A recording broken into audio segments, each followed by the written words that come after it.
Okay. So, good evening, everyone. Myself, Professor Hassin Sheikh. I welcome you all for today's FDP session on FDP session. As we move on to the day number 4, uh, today also we have the two sessions. So the first session will be from 6 to 6:30, and second will be from 7:30 to 9. 6 to Uh, 7:30 as 6 to 7:30, yes, sir. 6 to 7:30, and 7:30 to 9 will be the second session. So now I welcome Dr. Satish Saliskar sir, who is one of the participant of our program, to introduce our first speaker for today's session, Dr. Gurminder Singh sir. Okay, Dr. Satish sir, are you there? Yes, sir. I'm audible? Hello?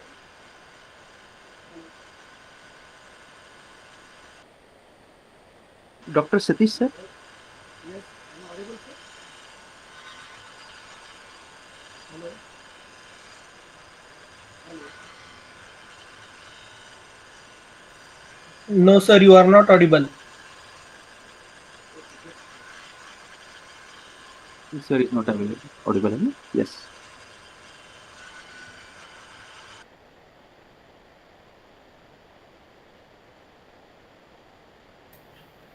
His mic is not working. Sir, mic, Satish sir, mic is not working, right? Okay. So let wait for 30 minutes second. I'll contact him.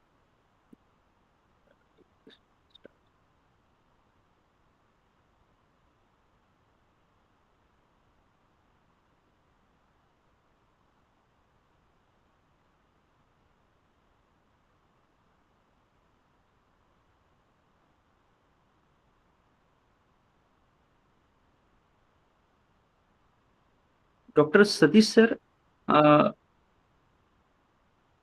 Okay, Sin, yeah, I'll so introduce. I will start then. Yeah, I'll introduce.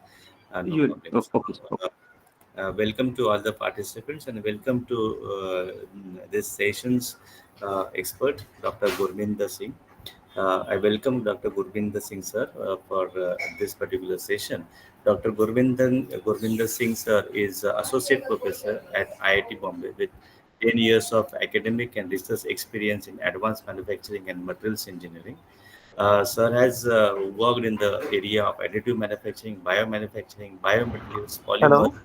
hello. Yes, sir. Yes. Am I Hello. audible now? Yes, sir. Yes, sir, you are audible. Yeah. Okay. So, sir Okay. is so I welcome Sorry, Dr. Gurminder Singh for this particular session. So, sir will enlighten us with his topic for this session: applications of ML in the metal additive manufacturing. Over to you, sir. Okay. Thank you, sir. Sorry for this one. Okay. Good evening, everyone.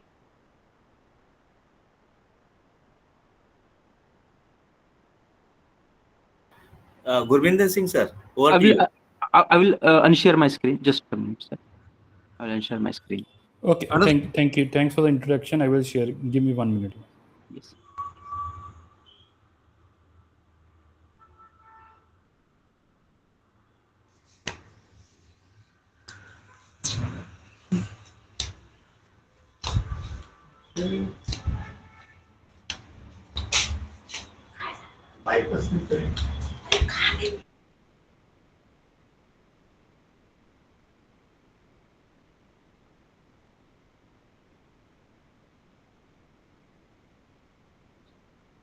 So there is one concern. Is it mandatory to record the session? Yes, sir. Because we have to I think submit. you should take some consent from us because maybe some we need to show some unpublished work. So Okay, sir. and Sorry also for that, sir. some work is not permitted us by the agencies to show. So if possible, we Okay. can stop the You need recording. some, sir. You need some time then, otherwise to edit Let few cut things. some Or slides. If you give me 2 minutes, I can cut some slides. yeah, yeah. So sorry for that, sir. So, okay, yeah. You can take time. Yeah.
So thanks the organizers. Sorry. Yeah. Just give me 1 minute.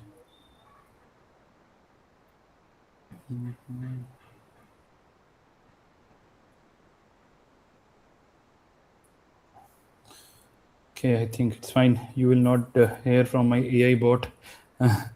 So, can you hear me now? Yeah, Yes, sir. You're that's fine. audible. Fine. Yeah, Yes. yeah, audible. So, thanks. So, thanks organizers for inviting me for this event. So, I will briefly tell about what we are doing in our lab just for a couple of minutes. If someone has an interest for collaboration in the future, so they should know what we are doing, and then I will come to that. Sir, Yeah. excuse me.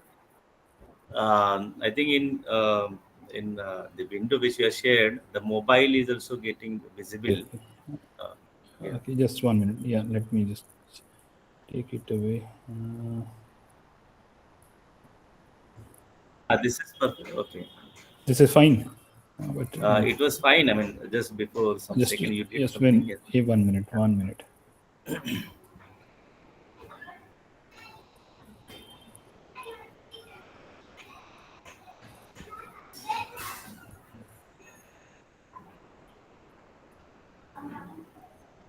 This is perfect, sir. Is it fine? Okay, thank you. Yeah, perfect, Thanks. perfect, perfect. Thanks, Dr. Kiran. So I will give some brief introduction about what the research activity we are doing in IT Bombay. So thanks for introducing me as associate professor, but I am not associate yet.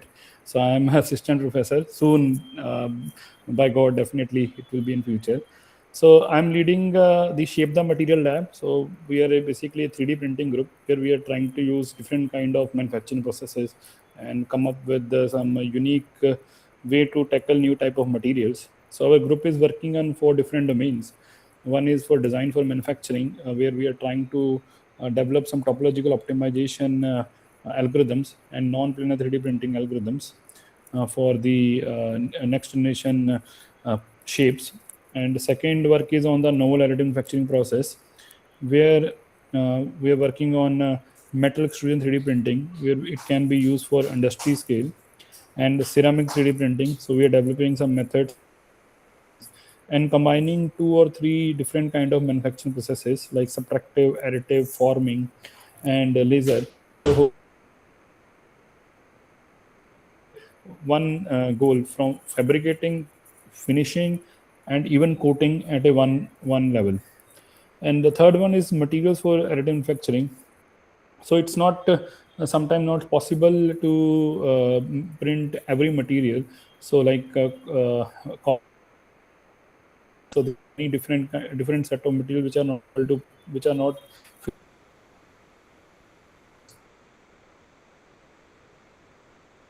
of the material, so that they can easily printable by the conventional method and can be used with the existing setups. The fourth, we are working sustainability in manufacturing, where we are trying to use life cycle assessment methods and new type of ML methods combined with life cycle assessments to develop eco-friendly AM techniques.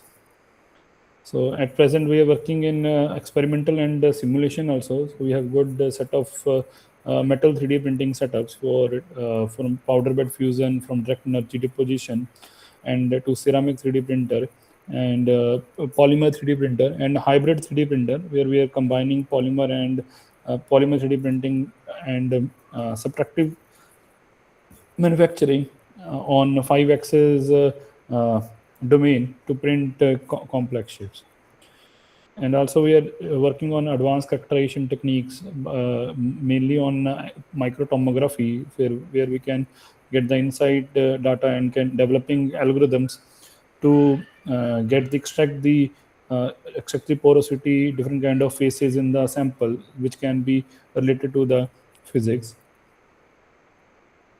So at present, a few students have submitted their thesis on ceramic 3D printing. So we are trying to work on alumina and zirconia. So generally, when we are talking about ceramics, they are quite brittle and high temperature.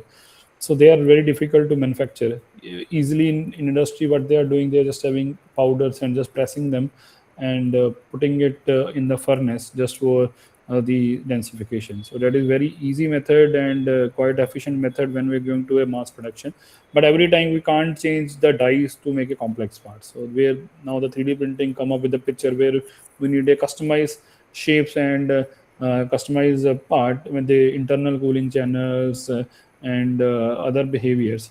So now the ceramics are not able to melt by lasers, and also having too much cracking when doing during the solidification.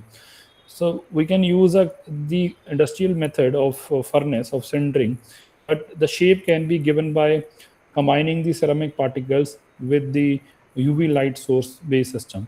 So what we have tried to do, we have developed a slurry based system where we are having uh, the ceramic powders which are in brown in color, and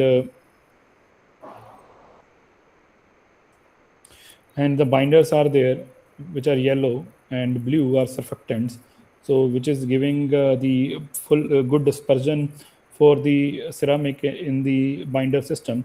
And to just give the shape, so we are using UV light to cure this system of developed slurry. So we are adding photoinitiators which are of purple color. So these photoinitiators are starting the curing and giving free radicals to cross-linking all the binders and giving a perfect shape, so which is called as a green part. Later on, we are doing removing the binder and doing the centering.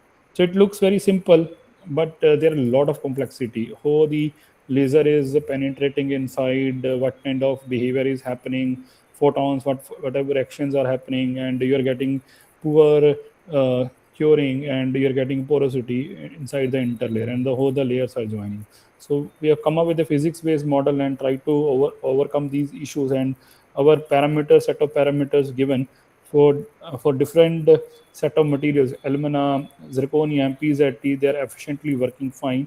And we have published this thing in Ceramic International and has been recognized good citation. And people are trying to use this our parameters for different studies. So the problem is fine when we are going to surface things. So we have tried to rectify the surface errors, but when we have seen it in by using a tomography, so there could be some in situ errors. So now the problem here is, so ceramics are very ceramics are poor absorption of X-rays, so they don't give good images from the microtomography. So we develop a machine learning based method, which I will discuss in the next slide, where we define a random forest method to come up with the strategy that we can get the different kind of shapes from the microtomography. So we have capacity to print different kind of ceramics in our lab, from the silicon nitride to alumina, toughened zirconia, for different type of materials. Other thing we are working on difficult to print materials like copper. So we have developed some strategies where we can print copper complex shapes which can easily use for the heat transfer application. We are trying to see how we can take this stick to the different level for the computing applications. So other unique thing we have tried to attempt. So as I mentioned, so in industry there are already readily available materials like metal injection molding is existing in the industry from last 2-3 decades. Okay, so but same in the injection molding. So we are having a die system. So for the complex shape, it's very difficult to change the die every time, and also for latex based system, so it's very difficult to make the die. Okay, so to overcome the thing, so what we have done, so can we use this already available metal injection molding feedstock for a 3D printing? So we develop a printer where we're having a screw extruder inside it, and we are adding copper feedstock as a copper metal injection molding feedstock, and crushing them and heating it up to the, because it's having a polymer of PEG. So we have heated up to 200 degrees Celsius, and melted down and printed it a layer by layer with having a copper metal inside, which is the green part. And then we are doing debinding and sintering. We try to match with the industry metal injection molding feedstock parts, and our parts are giving same kind of properties. So our density was nearby, and also the tensile properties are nearby. So we're trying to see how we can translate this technology to the industry. But like there are many problems in this. So when we are making overhanging parts like this eye, so these are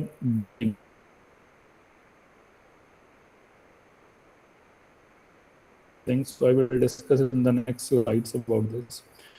Other work we are doing in metal 3D printing. Okay, so we are using a wire-based system. From like the wire is coming from the center, and you're having a laser. So wire is getting melted and we are depositing. So this is also very common now these days in academia, like a VAM or wire arc additive manufacturing, and even this laser-based system people are using in industry and academia. But the challenge is when we are going from single to double material. Okay, like we have tried to print in cornel and stainless steel 316. So these are highly complicated, having a interface where the cracking is happening. So how we can print them together to get multiple application, which is a high resistance, and get a ductility on the other side. So we have tried to solve this problem and come up with a strategy. So where we are melting the system and getting densification at higher level. Okay. Other thing we are working on from biomedical side. So we are trying to develop a method for printing stunts by using 3D printing, so that we can get an angiography data directly from the patient, and if we see the stunt shape, the required stunt shape is highly different as to the market available stunt. So we are trying to print the as perfect matchable stunt required for the patient, so it can even print in within 20 minutes and can be used for implantation. So we have developed the technology where we can print a complex shape stunts, and we try to do the in vitro study, and now we have licensed this technology to one company. So they are taking ahead, or we can go with the in vivo studies, and can be useful in the future.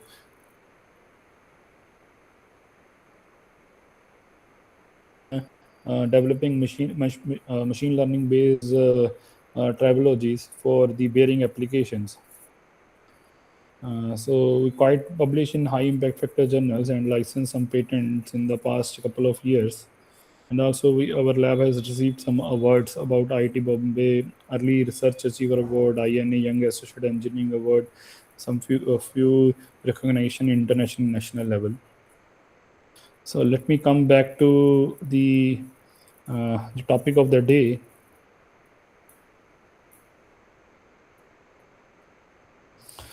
So I have kept the topic machine learning and metal additive manufacturing. So overall, what I will discuss today, the hybrid machine learning method. So where we have combined machine learning and finite element modeling for accurate prediction of deformation in material extrusion and additive manufacturing.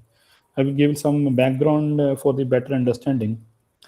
So 3D printing now these days is available in most of the applications. So making complex shape and solving the design issues are possible by this type of process, and highly useful in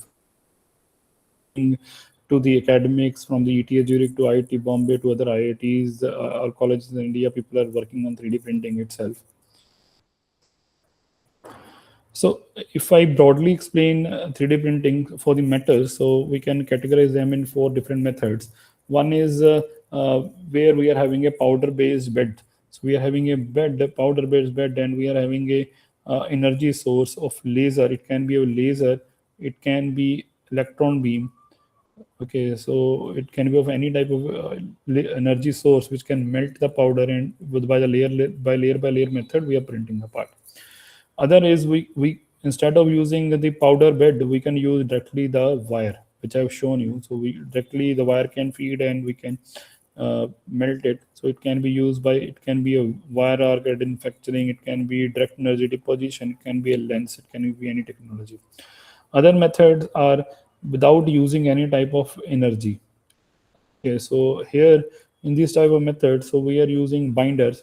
So there is the droplets of the binders. We are having a powder bed, and droplets are getting formed on the bed, and we are making a part layer by layer. Okay. Then later on, we are putting these part in a sintering furnace for the densification. Same here, we are having a wire-based system where we are having a wire with having a metal powder or ceramic powder and having binders. So we are printing. I have shown one example of copper. We have printed them and then putting it on in the furnace for getting the densification. So these two methods are cost-effective methods and can be even also used for the mass production in the industry. So now, so every process is having number of challenges. Okay, so process optimizations are possible, but sometime it's quite taking time for the process optimization, doing number of experiments, number of simulations. But we can rectify those things, can speed up the work by using the new data analysis technique. Having small enough, like having some set of data, we can predict what is happening. Oh, it can even underestimate, it can overestimate what is happening in the system. So that can be done by machine learning methods.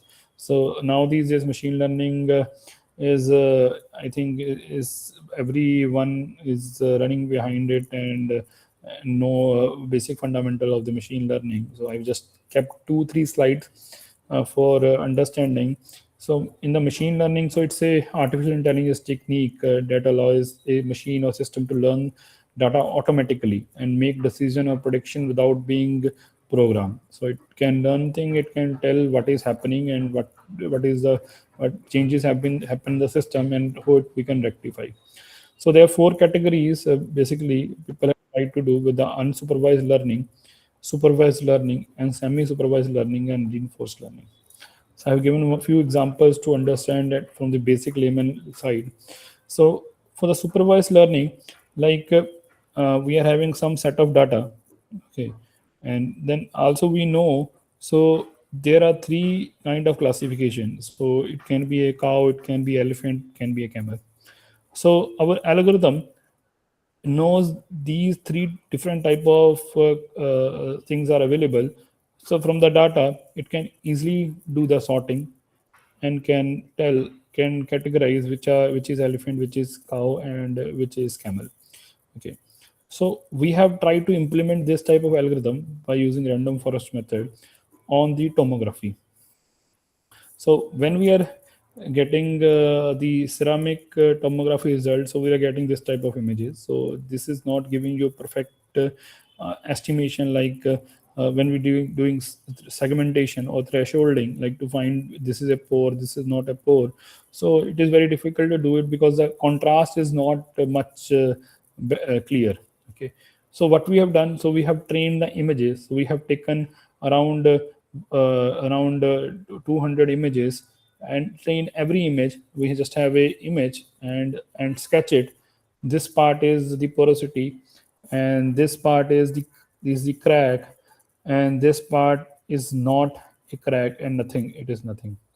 And we have trained the images, and then we implement the images for training around 1000 images, and we validated it with some other set of data and come up with a strategy. And from the end of the algorithm, we are easily able to get what kind of porosity, what kind of shape of different cracks are coming up in the sample. So other category is unsupervised learning, where we don't know what kind of data it could be. So we don't know initially, so we have only the input raw data. But from the algorithms, so there is no training data. So we are not able to train anything. So we don't know the output. There is unknown output. But by the processing of such kind of algorithms, we can easily, they can classify it. There are 3 type of different features we can find out in the data. Okay. So other is the reinforcement learning. So this is happening in C2 learning, like you're having an environment.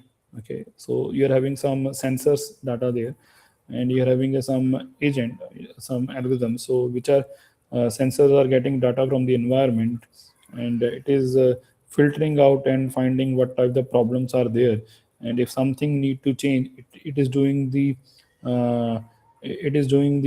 taking the action in situ and doing the changes during the process. Okay, so there are different algorithms available in the even in the Python libraries, with people can easily use. Even we can download from GitHub and can easily use for supervised learning and unsupervised learning and semi-supervised learning methods.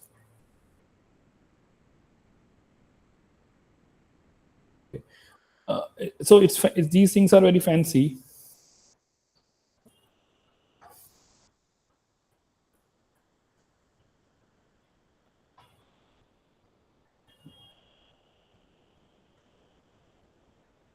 So these things are quite fancy, but implementation is little bit hectic. Like we are saying data. So from the where the data is coming up. So data can be generated by two different sets. One is experimental, one is simulation. Give me 1 minute.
Break. Okay. So I was discussing about the data. So we can get data by two means, by experiment and simulation. So experiments, we can't run number of experiments in manufacturing, but when we are going in any type of other processes, other type of physics, we can get number of data. But in manufacturing, very difficult to get number of things, number of data. Okay, so other method is physics. We can develop physics based methods and can combine with the experiment, so we can come up with the hybrid models. Okay, so what we have done, we have tried to implement this thing for the sintering process, for the 3D printing, sintering of 3D printing parts. Like when we are having a 3D printed part, when it is going to the when putting in a furnace, okay, so there are a number of problems. There could be a density gradients, there could be anisotropic,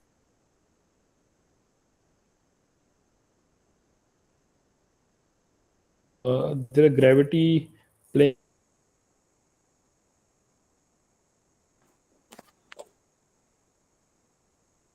Okay, so due free surface areas are available, so they try to have warpage or bending or anything else. Okay, so there could be a non-uniform densification, anisotropic shrinkage, heterogeneous mixed microstructure, and deformation. So we are trying to address these problems. Can we predict these problems by FEA and then combine ML plus FEA for the better deformation, and can develop a basic data driven model which does not have any physics. Okay, first we develop physics based FEA model, then we take out the physics, and it will be very simple model. It can be implemented in for the number of materials. So for understanding first for the physics, so we need to know what is in our sample. So when we are printing, like we are used for copper, so we have a copper granules of having binders and having some number of copper particles around 94.5%. Okay, so we printed with the extrusion based system, our in-house developed system. So after printing, we can see there are copper particles, and there are some polymers. We need to remove these polymers. We put them into a furnace and we remove the polymers, and there are no polymers available. So now the system is the sample does not have any type of bonding, so they are free. They are free, but they are packed in a certain shape. Okay.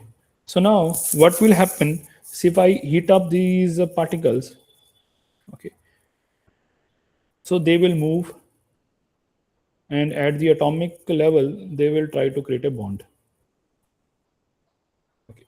If they are moving, so there will be some strain. So we try to figure out how many different type of strains are there. So there are famous constitutive equations. Let me just go to the equation. Uh, let me show you a sample first. So we have taken the CAD models, very simple geometries, and we have printed an eye part. Then we have did the centering. So there was a bending in the eye part. Okay. So when this type of a deformation, 14 to 16%. So I will try to shrink them, and we'll try to see how the physics is working on. So we are trying to find out the strains. So strains were coming from the basic ideas of material behavior, like how the elastic strain rate is there, depending on the Hooke's law, how the basic thermodynamics are acting, and there are some micro mechanical models we can develop. Okay, so we combine these things to, which is part of a constitutive equation, to develop a constitutive model by combining the experimental data and finding out all, joining all these four to make a FEA simulation.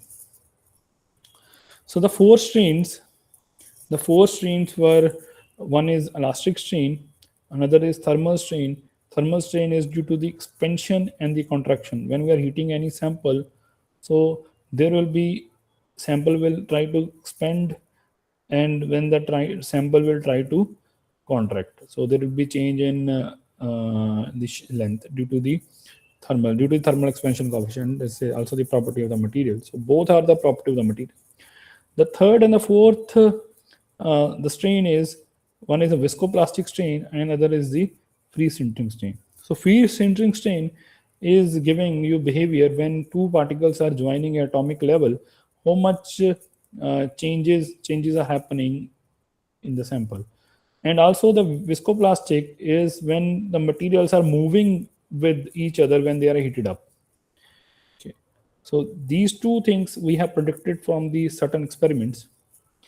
Okay, so we have written the free centering, okay, in the form of, we have considered this as an isotropic, and it's having the same densification in the three directions. And the viscoplastic strain rate can be predicted by the bulk modulus and the shear modulus. Okay, so which is also depending upon two type of viscosities.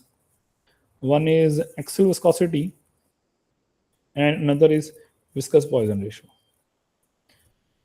Okay, so we have predicted experimentally, one this, second axial viscosity, and third viscous Poisson ratio. Okay, so what we have done for getting the data. So generally people are doing having a straight ramp. Okay, so it is giving the densification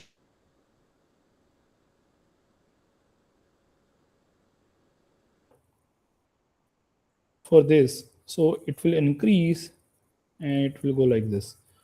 Okay, so here the sintering will happen, and if I plot densification versus relative density, so it will go like this. So here there are very good large amount of density is sintering is happening. Okay, so this is the beginning, this is the end. But if I do this in a stairway effect, like we are moving in stairs, little go up, stay, go up, stay, go up, stay, go up, stay. So what will happen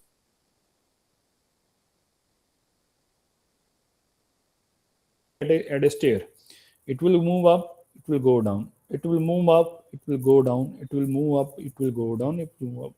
From this, we can estimate how much maximum density it can achieve in that step. So the steps were at different temperatures. Okay, so maximum temperatures we can get. Okay, from this, so we have fit this in equation. So where we having three constants from here, we have got one is rho infinity, one is ohm, and another is n. And rho relative density we are measuring from the experiments already. So this equation was also inspired by the Harnas equation, the famous Harnas equation.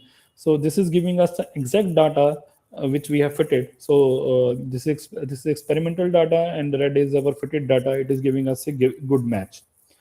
Okay. So now we have solved the problem of the free centering strain. For the viscoplastic strain, so we have to measure the axial viscosity. Now, how we can measure axial viscosity of a sample? So if I am having a sample and I am having a LVDT on the sample, I am heating the sample. So when it will go up or it will go down, I will get the data. So how much shrinkage is happening, how much expansion is happening, I will get the data. So during the heating, what we will do, we'll put some load of 150 gram from itself the LVDT. So we're putting a load on this, and this load is jumping the densification. So there will be certain jump like this. Jumps, the change in jump is our viscoplastic strain rate.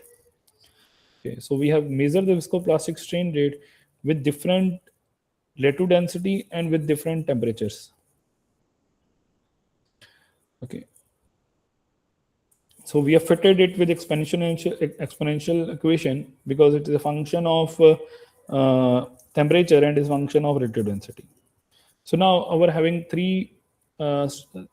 two strains and two material behavior strains. So we have used that, and we apply FEM model in the COMSOL, and with the boundary condition, realistic boundary condition, having a substrate, we put a sample on this, and we are having a symmetric surface, and the sample is free to move in any direction, and we have run the FEA. So FEA gave us good results for the some cube samples. So this is in situ measurement of the sample. We are heating up and we are cooling it with the camera we have seen, and we are taking the pictures. And this is our perfect fit of density. Initial density was 0.65, and it is reaching up to 0.98, means 98%. And it is simulation is matching the experimentals, but there is some problem. So now, so this is perfectly. So this model is trained. The FEM model is made for the shrinkage. How much is reducing in this direction, and we have written in the form of density. But this model is also giving us the prediction, like when we are having a sample with the eye sample, how the bending is happening. This is also predicting. We can predict the bending. Okay. But there is one problem. Problem is when we are video, no, I don't have any video. I could show you a video. So bending is happening like from the point A to point B. Okay, so initially point A and point B are having different. The bending is happening. The distance is reducing. Okay, so the nature of means the angle. If I'm having an angle here, so angle is changing differently in the simulation, and it's different in the experiment. So that is a problem. So we are not getting a perfect fit. Densification is fine, shrinkage is fine, but the deformation, the change in shape is not accurate.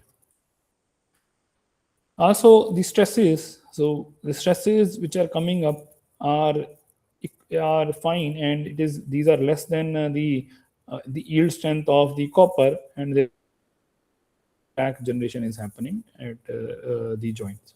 Okay. So how we can solve this problem? Okay, we solve this problem because we need a accurate prediction. What we have tried to do, we have FE model developed. So data points. So now what is data here? Okay. So when I'm running a simulation at certain temperature, like this is my time and this is my temperature, and I'm getting some densification value. So this is densification value. So with respect to this time, there is a change in temperature at certain points, and there is a change in densification at a certain points. So this change in densification with respect to time and temperature, I have taken as a data points. Okay, so this whole is not a one data point. There are a number of data points with respect to one time, because there is a change in temperature, and due to the temperature, there is a variation in the densification. So we have come up with the 640,000 around 640,640 points from the FE model, and we did some experiments from the only we did each experiments were different, and it is giving us around 40,000 points. So these is our parametric for the simulations, and this is for our experiment. So we have done number of experiments and we get the data. So, and we check, so when we are having this combined two data for the experiments and the simulation, we check the linearity. So is there any linear behavior? Because if there is any linear behavior among the parameters, so there is no use to use ML model. So we have done it with the Pearson correlation coefficients, and find out that our parameters are quite non-linear in nature, and they are well, we should study them for the method. So we apply ANN method. Okay, so it's a neural network method. So for the finding the neurons, we try to use different hidden layers, and for up to for first and second and third layer, so our mean square errors were minimized. So our objective was to minimize the mean square error with the minimum number of hidden layers. So third layer and up to around 500 400 some neurons, so we're getting our exact minimum mean square error, and we have used that thing, and we have trained the model and validated it with some available data, and it is giving us a perfect fit for the mean square error. Okay, and also we have check the sample for different errors, predicting value percentage errors. It is giving us a perfect match, and our model was developed. So now what we have done, so this is our model, which is having input of different parameters, and output is one relative density. So in the same console, so what we have done in the console, so we have written a subroutine program where we can define this as a input and output function. So instead of using the physics like the strains which were using in FEA, we didn't use the strains, we use this function, and we run the FEA. So now the boundary conditions are same, material properties are same, but there is no role of strain. So everything is coming from this function of ANN model, and we check like we are getting our machine learning based FEA was giving us the perfect match as compared to the experimental results. So orange and red are giving a perfect match. They should be, because they are trained to follow what is happening. So then we compare it with for the cubic samples. So the it is having a same type of behavior in the shrinkage, and also for the deformation. So deformation was quite matchable, and we are able to perfectly match how the angle is changing now. Okay, so we have verified with different type for the L shape, how the bending is happening, we get a perfect match. We published these two articles back to back in ACTA Materialia, which is highly recognized now. And also the stress prediction was better in the machine learning based FEA as compared to the nominal FEA. So this is a video. You can see how. So this left one is the experimental, and the middle one is the FEA, and third one is the machine learning based FEA. So when it is the temperature is heating up to 940, the bending is happening. So experimental. So we have put a camera in the furnace and we capture the deformation. So both are having same kind of behavior.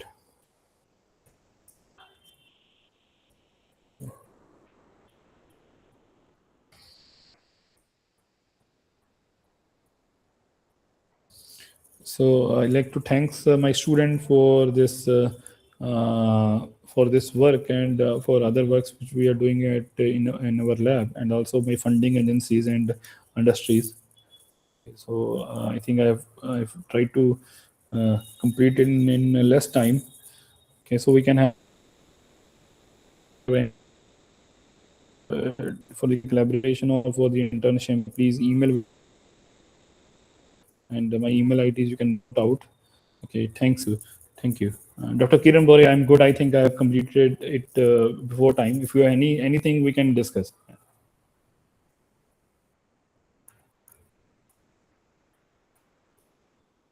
Thank you very much, sir. Hello. Yes. Yeah, Yes. Gurvinder sir, thank you very much. Participants, if you have any, participants, if you have any questions, you can ask now. You can unmute yourself and ask question.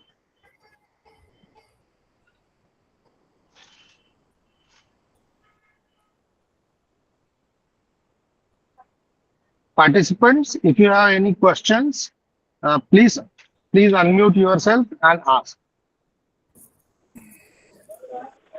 I wish to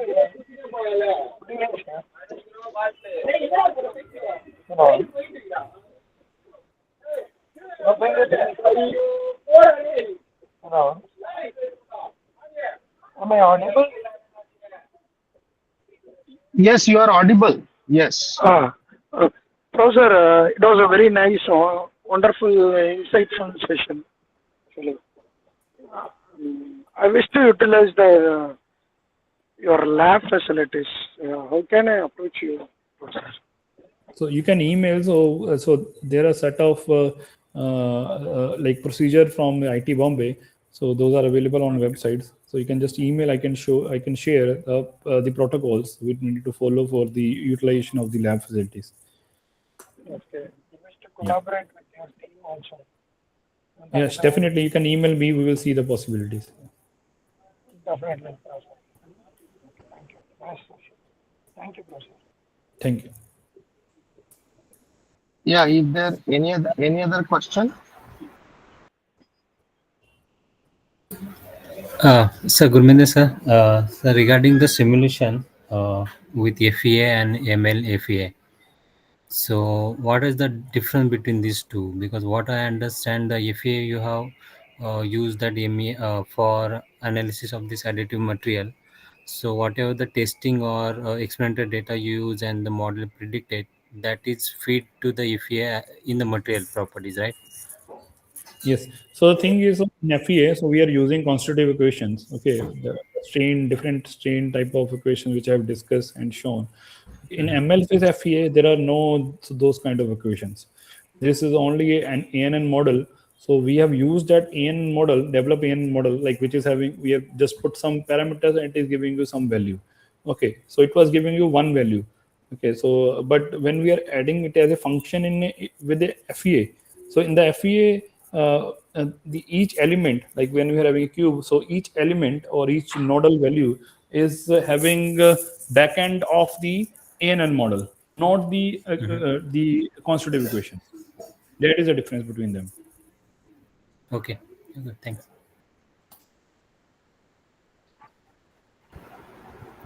Okay, any other questions? Participant can unmute and ask the questions.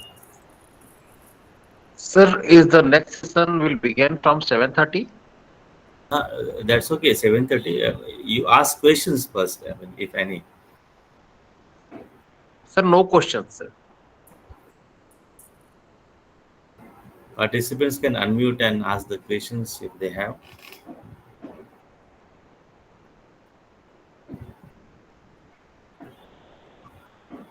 Sir, I have one question.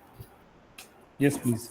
Sir, the data you mentioned in one of the slide that for database you rely on experiments and few from the simulations, but how about like all simulations we can validate for getting into the data model?